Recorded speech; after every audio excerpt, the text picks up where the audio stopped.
He went out onto the ice, as always, just to fish and be alone. But when his rod suddenly bent, he realized there was something under the ice far greater than a fish. What he pulled out made him fall to his knees and cry. Subscribe to the channel so you don't miss the next stories, and be sure to comment where you're watching this video from. The wind moved over the frozen lake like a living thing, carrying fine grains of snow that hissed softly across the surface. Morning light came slowly, pale and metallic, turning the vast sheet of ice into a dull mirror that reflected nothing but the empty gray sky. At the far edge of the lake, a single figure trudged forward, his boots crunching faintly against the crusted frost. His name was Thomas, and he had been walking this same path every winter for 10 long years. Each step led him toward the same place, an invisible point far from shore that only he could recognize, marked not by any sign or flag, but by memory. The village behind him was still half asleep. Only a few chimneys sent up thin lines of smoke, and the sound of an axe splitting wood echoed from somewhere near the tree line. The rest of the world might as well have been frozen along with the lake. To Thomas, this silence was familiar. It had become the background of his life, steady, unchanging, and almost comforting in its emptiness. He had grown used to the solitude, to the way the air bit at his skin, and the way his breath crystallized in front of him. Once, years ago, he would have called this place beautiful. Now, beauty was something distant, almost foreign. He carried with him the same gear every year, a battered wooden box with rusted hinges, a hand auger, a thermos of tea, a short stool, a coil of line, and his old fishing rod. Each item had its purpose, but more than that, each was part of a ritual he could not abandon. Rituals were all he had left. Inside the box were his tools, but also something else. A folded photograph of a boy in a red winter coat, grinning wide, holding up a small perch with gloved hands. The photograph was worn, the corners bent from years of being handled. Thomas never looked at it while he fished, but he always brought it along. It was a rule he didn't question. When he reached the middle of the lake, he stopped. The ice beneath his boots was thick, nearly a foot deep, but he still tested it by stamping twice.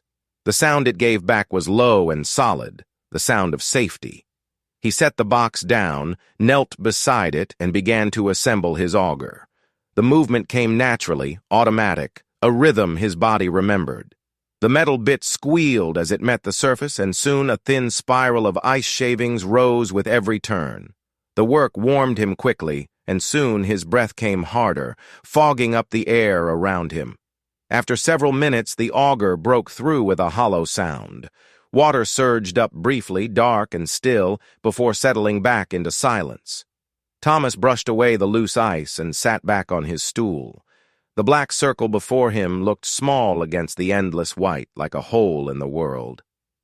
He tied a small hook, set the bait, and lowered it into the water. The line slipped from his gloved fingers and vanished into the darkness. Then came the waiting. That was always the hardest part, the stillness, the absence of motion or sound. Some people said ice fishing was about patience. For Thomas, it wasn't patience. It was remembering. He stared into the lonesome horizon, where the faint shapes of distant trees stood like gray ghosts. The world had grown smaller for him over the years. Once there had been a family, a wife who loved laughter, and a son who followed him everywhere. Their home had been full of voices, of warmth, of ordinary sounds that had once seemed so permanent. The radio humming in the kitchen, the bark of a dog, the scrape of small boots on the porch. Now the house was quiet, a museum of what once had been. Only Thomas remained, a relic guarding the ruins of his own life. It had been 10 years since the storm. The memory still lived inside him, not as a picture but as a feeling, the sense of cold that never quite left his bones. That winter had come early, fierce and sharp. The snow piled high, the roads froze over, and people in the village stayed home for days. His son, only 8 years old, had been restless. The boy loved the lake, loved the way his father's auger bit into the ice, the way the sun glittered on frozen water. He had begged to go outside, to help dig holes, to catch just one fish. Thomas had been busy in the shed, fixing the motor of the truck, and told him to wait. He remembered every word, every careless tone. "Just wait a little while, son." But the boy hadn't waited. By the time Thomas realized the house was too quiet, the snow had already covered his small footprints. They found the broken line of tracks heading toward the lake, then nothing but a stretch of disturbed snow near a thin patch of ice. The current was strong that winter. They searched for days, men from the village, rescue crews, even divers from the city. They found a scarf, a single boot, and then nothing. After that, the lake froze over again, smooth and unbroken, as if it wanted to erase the truth. The years that followed passed like gray days blurred together. His wife could not bear it. She left soon after. Thomas stayed. He repaired nets for the local fishermen, chopped wood, and lived in the same house, but it was the lake that kept calling him. Every winter he returned on the same day, to the same place. He never said what he hoped to find. Some in the village thought he was searching for a body, others that he simply couldn't let go. But Thomas knew it wasn't about finding something. It was about listening to the wind, to the creaks in the ice, to the silence that sometimes felt like it was whispering. He reached into his pocket and took out the photograph. The paper was stiff from the cold. He studied the boy's grin, the bright eyes full of life. Then he put it back and looked at the hole again. The line floated slack, motionless. He sipped his tea, though it had already cooled. The taste was bitter, like metal. Above him, a single raven crossed the sky, cawing once before disappearing into the clouds. Thomas followed it with his eyes until it vanished. The sound left behind seemed heavier for its absence. After an hour, he shifted slightly, adjusting his position. The cold had begun to creep through his boots. He flexed his fingers, rubbed his knees, and listened. The ice made faint noises, pops, distant groans. To anyone else, they might have sounded like danger, but to Thomas, they were like the pulse of a living creature. He knew the ice was alive in its own way, bending and stretching, breathing under pressure. He could almost feel it. His gaze wandered over the expanse before him. He remembered the laughter of his boy running over this same surface, the way the child's small figure had glowed red against the blue morning, waving a hand, shouting something Thomas hadn't heard. He wished he had listened. The thought came as it always did, sudden and sharp, cutting through him like a knife. He closed his eyes, trying to shut it out, but the sounds of the past mixed with the sounds of the present. For a moment, he thought he heard soft footsteps, light, quick, and near. His heart skipped, and he turned. There was nothing there, only snow swirling in faint spirals. The illusion faded, leaving him alone again. Hours passed. The sun began to drop lower, and the color of the ice shifted from white to silver. He considered packing up, but something held him there. Maybe it was habit, maybe superstition. The lake had never spoken clearly, but he always felt it would someday. Maybe not in words, but in some other way. He glanced at the horizon again, at the distant line where sky met ice, and a thought surfaced from deep within him. The lake keeps what it is given, but it also returns what is owed.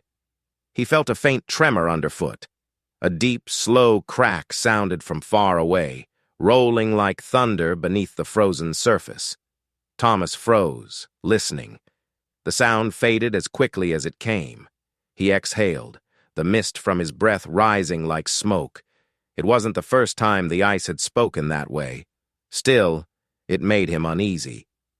He pulled his coat tighter, looked at the hole once more, and saw his own reflection trembling in the water-gray hair, hollow eyes, a man shaped by regret. Evening would come soon. The shadows were lengthening. He reeled in the line, felt the cold metal of the reel bite his fingers. Nothing, not even a nibble. But he didn't mind. He rarely caught anything during these trips. That wasn't the point. He cleaned the hook, reset the line, and lowered it again. As he did, he caught a faint scent, something metallic, sharp, almost like rust. He frowned, sniffed the air. It was gone as quickly as it had come. Probably just the auger, he told himself. He leaned forward, staring into the dark water. The reflection shimmered, wavered, and for a fleeting second it wasn't his face he saw, but the bright red hood of a boy, half smiling from beneath the surface.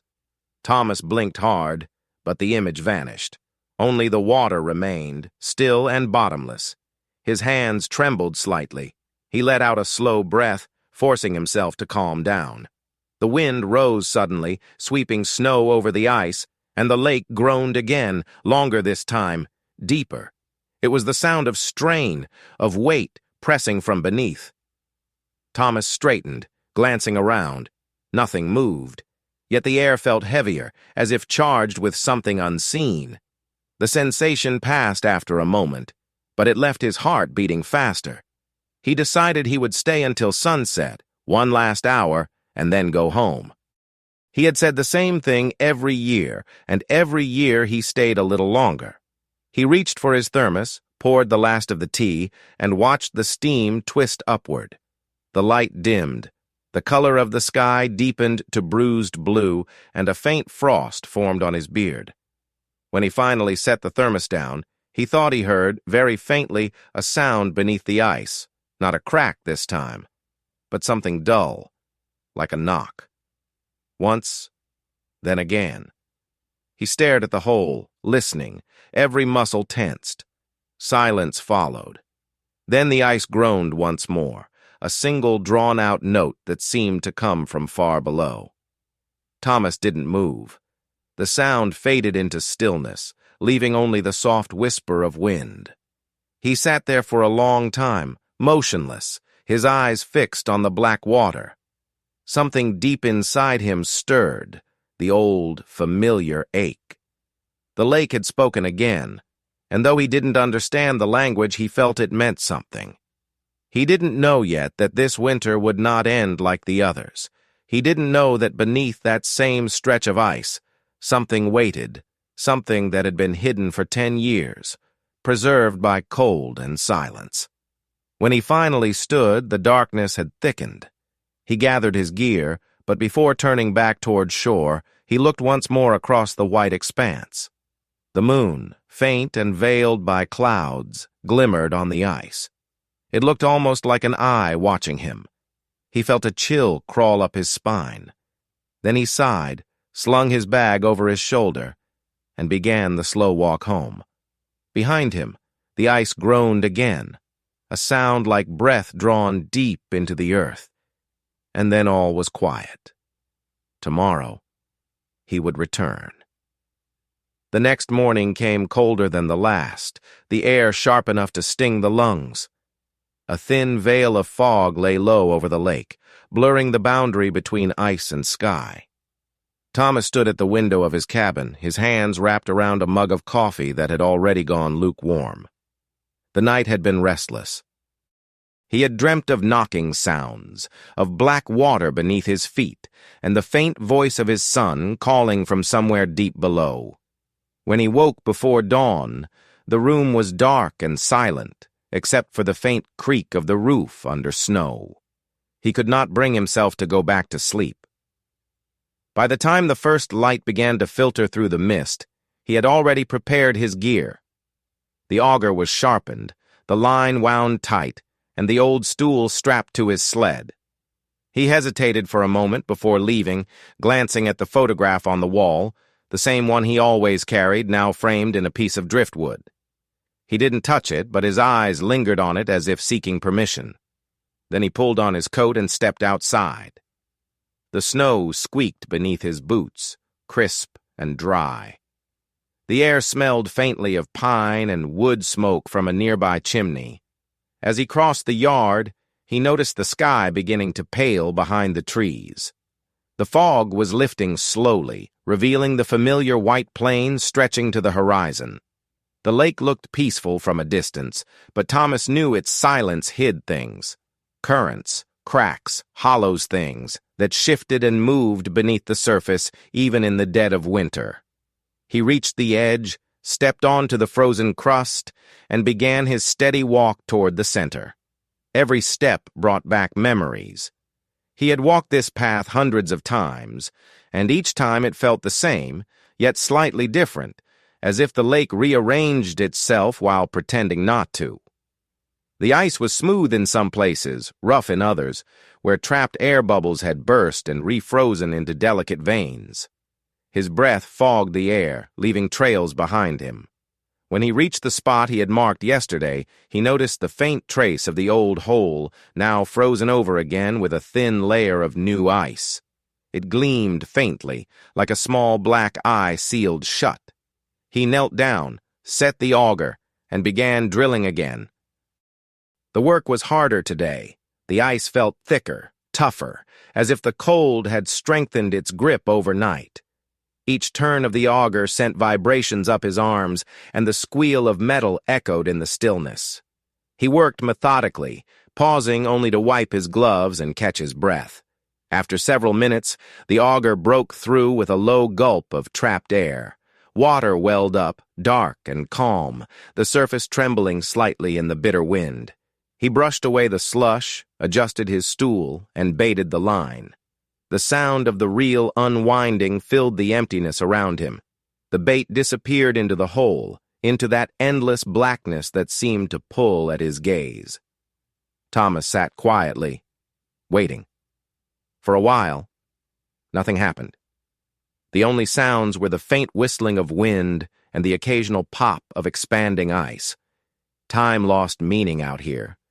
Minutes and hours folded together until only the rhythm of breathing remained. Then, without warning, the rod jerked.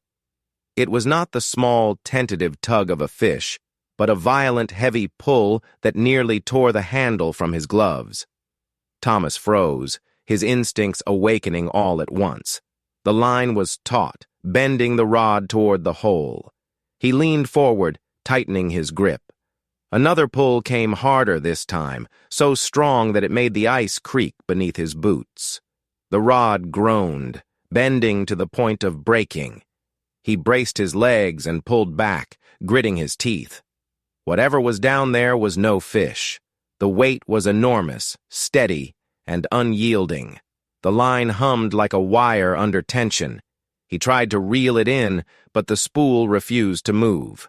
His breath came faster, white clouds bursting into the air. He thought briefly that it might have snagged on something, an old log, a piece of debris, but the pressure on the line felt alive, not static. It was as if something deep below was pulling back. The struggle went on for several minutes. The rod bent dangerously, and Thomas could feel the cold vibration through his arms. His boots slid slightly on the slick surface, but he steadied himself, planting his heels. He didn't know why he couldn't let go. Common sense told him to cut the line, but something inside whispered otherwise. He had waited 10 years for the lake to give him something, anything. Now it had. He wasn't going to let it slip away. He set the rod down carefully, removed the coil of rope from his sled, and tied it to the line just above the reel.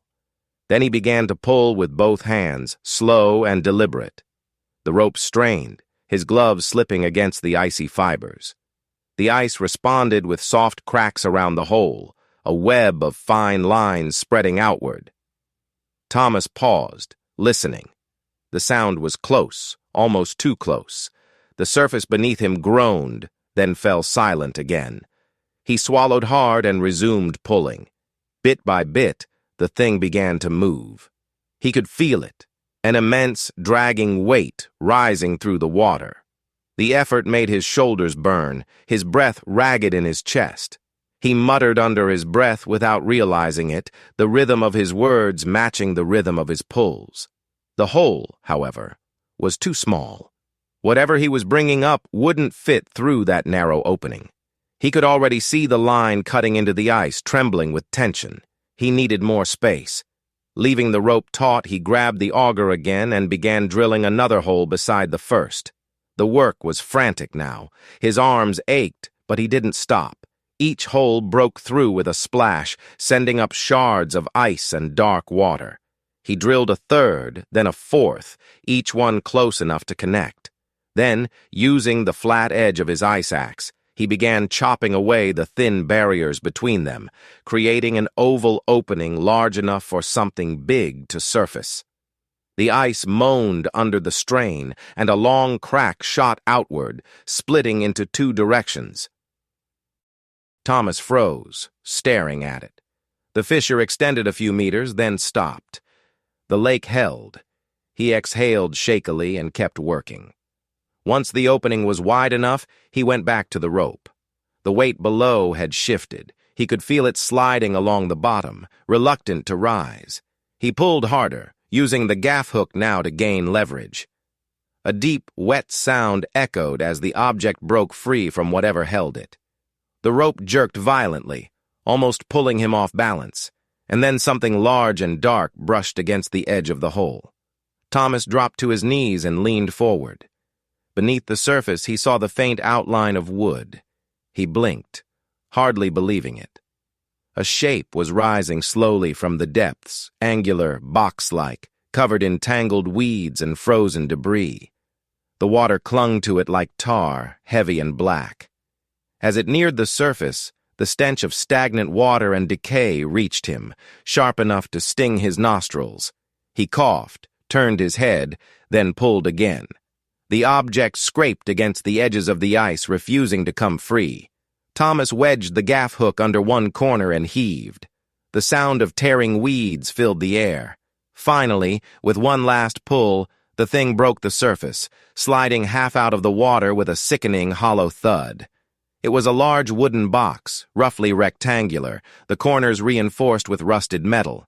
The surface was slimy and pitted, half-eaten by time. A thick rope, frayed and stiff, was still wrapped around it. Thomas stared at it, breathless. He reached out and brushed away a layer of ice from one side. Beneath the grime, he saw faint line scratches, carvings, something etched long ago. He leaned closer, squinting. At first, it looked like random marks. Then his stomach clenched. They weren't random at all. They were drawings, childish, uneven, but unmistakable. A crude sun, a fish with a smiling mouth, a stick figure holding a smaller hand. The lines were faded, but his mind filled in what time had erased. He knew that style, those shapes, that tiny habit of drawing extra dots for eyes. He had seen those drawings before, years ago, carved into the side of a little wooden crate they had made together one summer afternoon. For a moment, he couldn't move. His heart thudded in his chest, and a rush of warmth rose from deep inside him despite the freezing air. He reached for the side of the box again, tracing the grooves with trembling fingers. The texture of the wood was rough but familiar. He remembered the day they had built it, his son insisting it needed decorations, Thomas laughing and handing him the knife. The boy had carved those figures proudly, calling it their treasure box. It was supposed to be for storing fishing lures and shiny rocks. They had kept it by the porch for a while, then it vanished. He hadn't thought of it in years. Now it was here, pulled from beneath the ice like something resurrected from the past. But how had it ended up in the lake? His thoughts spun, trying to find an explanation. The boy might have brought it with him that day, maybe filled it with trinkets, maybe dropped it accidentally. Yet the size of it, it was heavier than that small box had been, and older somehow, waterlogged, darker. Had it been lying there all these years, preserved in silence, waiting? Or had someone put it there later? The questions tangled in his mind until they no longer made sense. He sat back on the ice, staring at it. The wind had picked up again, sweeping over the lake in long sighs. Around him, the cracks in the ice groaned softly, as if the lake itself were restless. Thomas's breath came fast, clouding the air. He didn't feel cold anymore. He felt something else, an unease mixed with awe, The box seemed almost alive, as though it was breathing with him. He had the strange sensation that the lake hadn't just given it up, it had chosen this moment to return it. The light began to fade, and he knew he couldn't leave it there overnight. He untied the remaining rope and dragged the box toward his sled. It was heavier than he expected, scraping loudly against the ice. The effort made his back ache, but he didn't stop. Each pull sent vibrations through the ice, small shivers that echoed beneath him. The crack that had formed earlier groaned again, spreading slightly, but he ignored it. He kept his eyes fixed on the box, on the carvings that glimmered faintly under the frost. By the time he reached the shore, the sun had sunk behind the trees, leaving the sky a deep violet. His breath came in ragged bursts, his gloves soaked and stiff with ice. The box rested on the snow beside his sled, its sides dripping. He crouched beside it, staring. The carvings were clearer now, catching the last trace of light. He reached out once more, tracing the small, uneven letters near the top, the same ones that he and his son had carved together years ago. They read, "Dad and me." Thomas felt his knees weaken. For a moment, he simply stared at the words, his vision blurring. The air around him was utterly still, the lake silent behind him. Somewhere deep beneath the ice, a low sound echoed, a creak, a sigh, a murmur too faint to name. He didn't hear it clearly, but he felt it, like a pulse underfoot. The lake was breathing again. He looked at the box, then at the frozen expanse beyond, and something in his chest tightened painfully. 10 years of silence, of waiting, of unanswered questions, and now this. He didn't know whether to feel joy, fear, or grief. Perhaps all three at once. Slowly he rose, his knees stiff, his breath shallow. The wind carried the faint scent of the lake-cold, metallic, and ancient. He turned toward home, dragging the sled behind him, the heavy box resting inside. As he walked across the snow, the moon rose over the horizon, pale and distant. Its light fell across the ice, making the cracks gleam like veins of silver. Each step Thomas took echoed faintly, and behind him the lake seemed to exhale one last time, a deep, hollow sound that faded into the night. He didn't look back. He only whispered into the cold air, his voice barely audible. "It's you, isn't it?" The wind carried no answer, but the silence that followed felt different, denser, almost aware. Thomas pulled the sled up the hill, his shadow stretching long across the snow. He did not know what he had found, only that it had waited for him. And deep inside, beneath the numbness and fatigue, a spark of something unfamiliar flickered to life, something that might have been hope or dread, or both at once. By the time Thomas reached his cabin, the sky had turned completely dark. The moon was high and cold, hanging like a coin above the black silhouette of the forest. His sled cut shallow grooves through the snow as he pulled it to the porch, every muscle in his arms trembling from the effort. The box thudded softly against the wood, its surface crusted with frost and strips of ice. For a long moment he stood there, leaning on the railing, his breath forming thick clouds. He didn't want to bring it inside yet. It felt wrong, almost sacrilegious to cross the threshold with something that had been asleep under the lake for so long. But curiosity was stronger than fear. He went inside to light the oil lamp and stoke the stove, the fire snapping alive with a hiss. The room filled with a dim golden light that seemed too warm for what he had just brought home. When he returned to the porch, the box gleamed faintly, water dripping from the seams and freezing again in small rivulets. He touched the lid. It was like touching bone through ice. The wood was swollen, warped from years of submersion. It would not open easily, and maybe that was good. He wasn't sure yet if he was ready to see what lay inside. He dragged the box near the stove but kept a small distance so the sudden heat wouldn't split it apart. It stood there, silently steaming as melting ice began to pool around it. The smell that rose from it was thick, a mix of mud, rust, and something faintly organic, like old wood soaked in time. Thomas sat across from it, elbows on his knees, eyes fixed on the dark metal hinges that were barely holding together. The letters, Dad and Me, were visible now under the soot, their childish unevenness cutting through him more than he wanted to admit. He poured himself a cup of coffee, though his hands trembled so much that some spilled onto the table. He didn't drink it.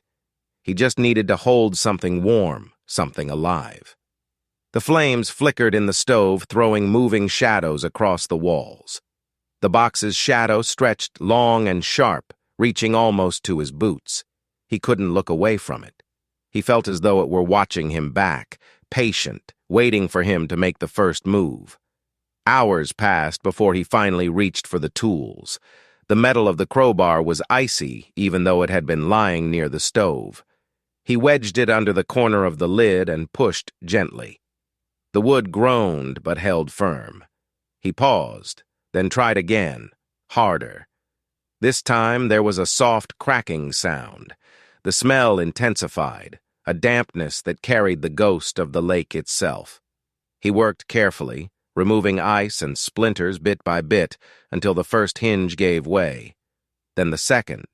When he lifted the lid, the wood creaked like a door being opened after too many years of silence. Inside, darkness met him. He brought the lamp closer and peered in. The sight that greeted him was not what he expected. At the top lay a layer of sodden cloth, an old woolen blanket, stiff and pale from age. Beneath it, the faint outlines of smaller shapes began to emerge. He reached in with shaking hands, fingers brushing something smooth and cold. He lifted it out. It was a small knitted mitten, once red, now faded to a dull brownish color. His breath caught. He didn't need to guess. He remembered that mitten. His wife had made it for their son one Christmas, the year before the accident. He remembered finding only one after the boy disappeared, washed up near the shore. He had kept it in a drawer for years. This was the other. He placed it carefully on the table as if it might shatter. Underneath there was a jumble of other objects, things that seemed ordinary at first glance, yet each carried a weight he could feel in his chest. A toy car with chipped blue paint, the kind his son used to race across the kitchen floor. A small wooden fish, carved roughly with a pocket knife. Thomas recognized his own handiwork. He had made it one evening while his son watched. There was also a folded sheet of paper wrapped in brittle plastic. He hesitated before opening it, the plastic crackling softly. When he unfolded it, his eyes stung with sudden tears. It was a drawing, clumsy and bright, even after all these years. Two figures stood on the ice beneath a yellow sun, one tall, one small, holding fishing rods, a smiling fish beneath them. Above the scene, written in uneven pencil letters, were the words, "We will catch the biggest one." Thomas let the paper fall into his lap. He couldn't breathe for a moment. The room seemed to close in around him, thick with heat and silence. He pressed the heel of his hand against his mouth, his shoulders shaking, though no sound came out. The fire crackled softly in the stove, indifferent. When he could finally look again, he noticed something else glinting at the bottom of the box. He reached in and lifted it, a small metal disc, circular, engraved crudely but carefully. It was a tag, the kind you might find on a keychain or a medal. The engraving was faint but legible. It read, "For Dad. When I grow up, we'll fish together forever." He sat still, the tag pressed between his palms, the words echoing inside him until they no longer sounded like words at all. It was as though the past had reached through the ice and placed this in his hands, forcing him to remember not the loss, but the love that had existed before it. The grief that came was not sharp this time, but deep and slow, like a tide rising from the bottom of his soul. He stayed like that for a long while until the fire burned low. The room grew darker, and only the orange glow from the stove illuminated the wet sheen on the floor around the box.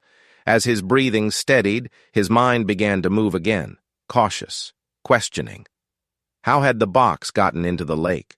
His son could not have carried it far, it was too heavy. And why had it been sealed shut, wrapped in rope? He leaned forward, studying the sides again. The corners were bruised, the metal bent inward in one place as if it had been struck. Something about it was wrong. He noticed, too, a stone tied to one of the ropes, smooth, round, deliberate. It wasn't natural. Someone had meant for it to sink. A thought formed in his mind, so sudden and unwelcome that he tried to push it away. But it stayed. What if the boy had not fallen accidentally? What if someone had found him or something and decided to hide what they found? The lake had been a mystery for years, and there had been whispers even then. Some said they saw footprints leading away from the hole, not toward it.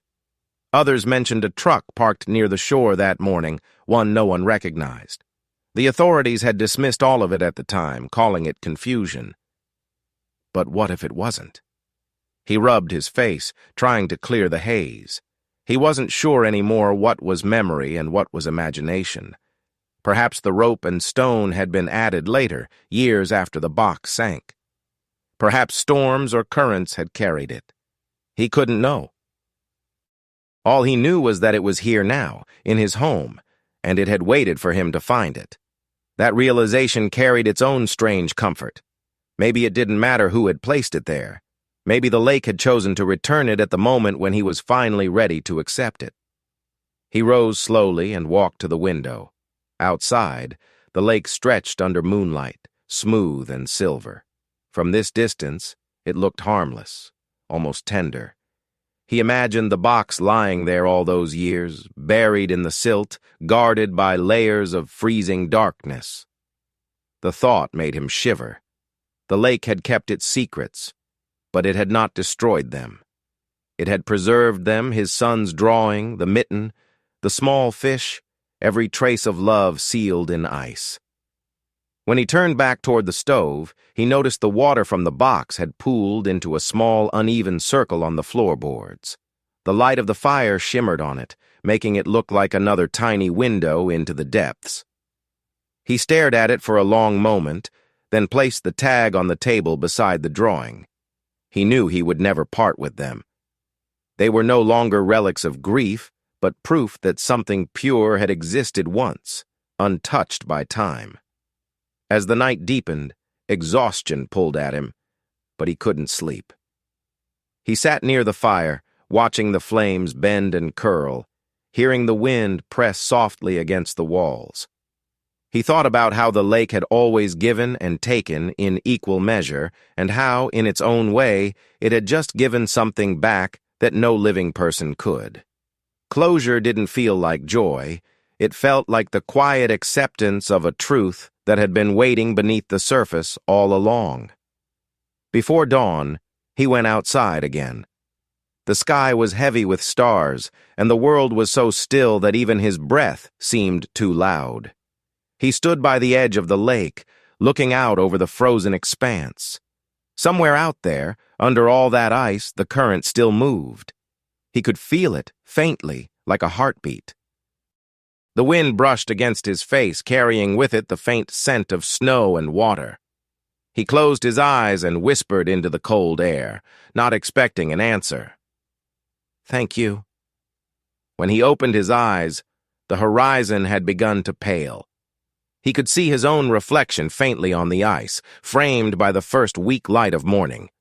For the first time in 10 years, he didn't see the man who had lost everything. He saw a father who had found something again, something that had survived the weight of time, of guilt, and of the lake itself. He turned back toward his cabin where the box still waited, and a sense of calm settled over him. The storm inside had quieted. The past, though not forgiven, no longer demanded to be solved. The lake had given him what words never could, an ending that was not an answer, but a release.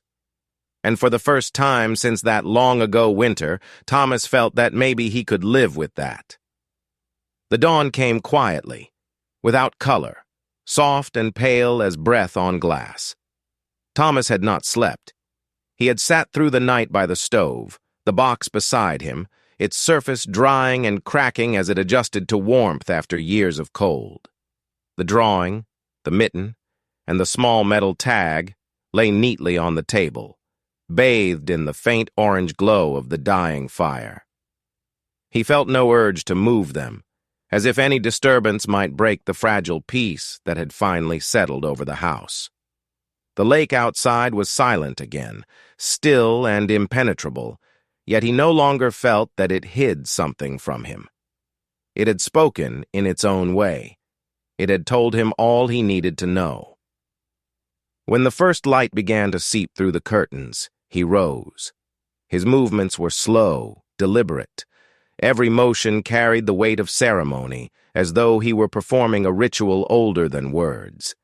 He put on his heavy coat, his gloves, his fur-lined hat. He wrapped the drawing in oil paper to protect it, placed the mitten and the tag inside, and tied the small bundle with a strip of cloth torn from an old blanket that had belonged to his wife. Then he slipped the package into the pocket of his coat and looked around the room one last time. The walls bore the faint traces of a family that had once filled them with laughter. The framed photograph of his son on the porch, the hand-carved chair by the door, the fishing pole that still leaned against the window frame. All of it was quiet now, yet not hollow. There was a warmth in the silence, the kind that comes when grief has burned itself out and left behind only the ashes of remembrance. He stepped outside. The air was cold enough to bite, but he welcomed it. The sky above was streaked with pink and gold, the kind of morning that promised stillness rather than storm. The snow underfoot glittered faintly as he crossed the yard, his boots leaving crisp imprints that would soon be covered again by the wind. The sled still rested by the porch, half buried from the night's drift, the box inside now frozen to its wooden slats. He looked at it, but he didn't feel the same tightness in his chest anymore. The box had given him back what it owed. The rest could stay in the lake's keeping. He didn't take the sled this time. Instead, he walked with only the small bundle in his pocket and the old wooden cross he had carved the night before. It was simple, cut from a single piece of pine, the edges rough but steady in his hands. The knife he had used was the same one he had once given to his son, long before the tragedy. He had found it years later, rusted, half buried under the porch, and had never used it again until last night. The act of carving the cross had felt right, like closing a circle. The walk to the lake was long, but the path was familiar. Every tree, every bend in the frozen shoreline seemed to greet him silently. He passed the old pine stump where he used to sit with his wife during summers, sharing coffee and quiet talk while their boy played near the water. Now, the stump was capped with snow, a small mound in the endless white. The air was so still that the sound of his own breathing seemed to echo. When he reached the edge of the lake, he paused.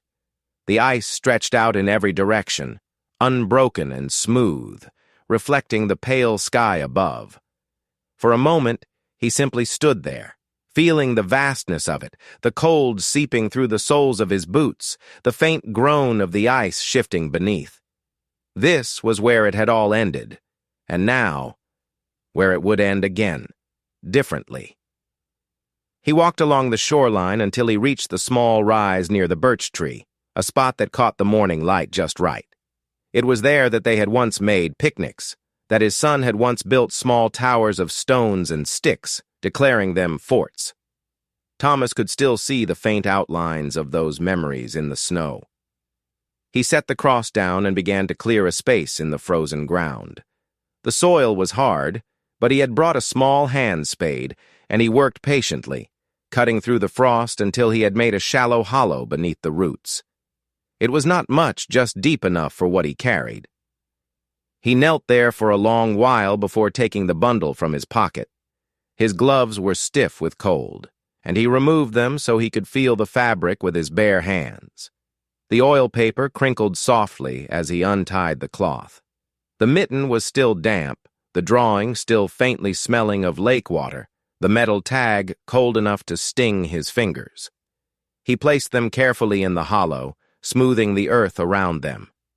Then, after a moment's hesitation, he added something else. The small wooden fish he had carved years ago, the one that had lain forgotten at the bottom of the box. He pressed it gently into the soil beside the drawing. It felt right that it should rest there, too.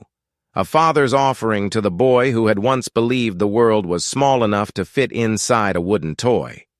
When it was done, he covered the hollow with snow and placed the wooden cross above it. It stood crookedly in the wind, but he did not straighten it. Perfection wasn't what this was about. He stayed kneeling, his breath forming clouds that hung motionless in the air. He didn't speak aloud, but the words formed in his mind all the same words he had carried for a decade and never said. He told his son that he was sorry, that he had forgiven himself at last, that he hoped somewhere, somehow, the boy had forgiven him too. He thanked him for coming back, even if only through wood and cloth and frozen memory. He thanked the lake for keeping what it could not destroy. When he finally stood, the world around him seemed changed. The air was brighter, the wind softer. He looked out over the ice and imagined for just a moment a small figure standing there, waving, bundled in red. He didn't blink, didn't breathe, afraid that the vision would vanish too soon. But then it was gone, as he knew it would be, leaving behind only the empty stretch of white. Still, he smiled. For the first time in years, it didn't hurt. The walk home was slower. The sun had risen higher, and the snow reflected its light in a dazzling shimmer. As he approached his cabin, the chimney smoked faintly, and he thought of how it must look from a distance, a small warm mark in an endless field of cold. When he reached the porch, he paused beside the box on the sled. It was frozen solid now, its edges lined with frost. He brushed off the snow from the carved letters, Dad and Me, tracing them with his fingertips. He thought about burning it, about letting it go completely, but something inside told him to keep it, not as a wound but as a story, a reminder of how even the deepest cold can one day give back what it has taken. Inside, the cabin was warm again. He hung his coat, sat by the stove, and stared at the faint curl of smoke rising from the logs. It was strange how quiet peace could feel, how heavy and light at the same time. The drawing and the mitten were gone, but their presence filled the room more than their absence ever had. He reached for the fishing rod that stood by the window, untouched for months. The line was brittle, the reel stiff, but he began to mend it slowly, humming under his breath. He realized that he could go out on the lake again, not to search, not to mourn, but to fish, to live. The lake had taken a son, but it had given back something too, the ability to be part of the world again. Outside, the day grew brighter, the wind sweeping gently across the surface of the ice. The sound was soft, almost like breathing. Thomas looked up at the sound, and for a fleeting instant he imagined that it was the lake exhaling, content, its long-held secret finally at rest. He closed his eyes, listening to it, and felt a stillness within him that matched the silence outside. The past had not disappeared.